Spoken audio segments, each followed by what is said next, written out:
So anyway, back to what I was saying. So anyway, there was a situation. So again, so I met Steve-O through Christina, and Dylan I had known from way back,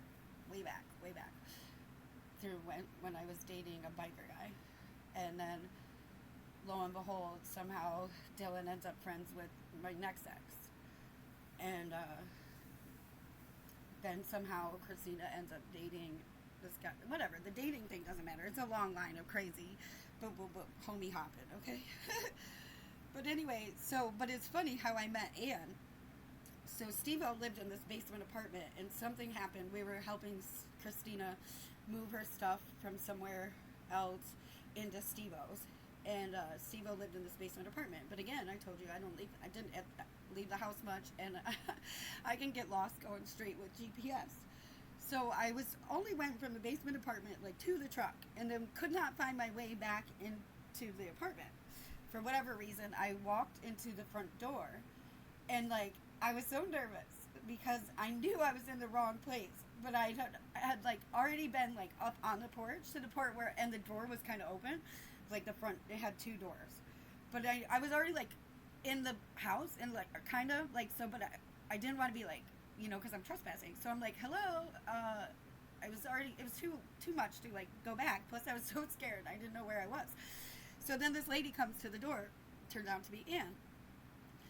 And Anne's married to Todd. So, and again, so she just told me to go out back and downstairs. Now fast forward, and again, I'm going to jump around a little bit, it's crazy. So again, fast forward to where I live now.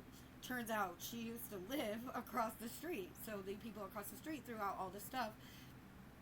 And I saved it, because again, I'm like history buff, and especially, I just hate seeing things be thrown out, especially stuff that doesn't belong to people that you're just throwing out, okay? So I ended up with all this stuff of Anne and Todd's, so then there happens to be a thing where Steve-O dies, but there's a story about it, and I'm fucking mad at these people. I'm so mad. I'm like, you fucking killed him. You fucking killed him. Because again, there was this whole story about how like he was, now if you understand how math works, and again, substitute the A for the E, again, you can be immune to it and be like a functioning addict, and you can fall asleep. But again, typically tweakers don't like fall asleep outside leaning against cars. And a few years back, there started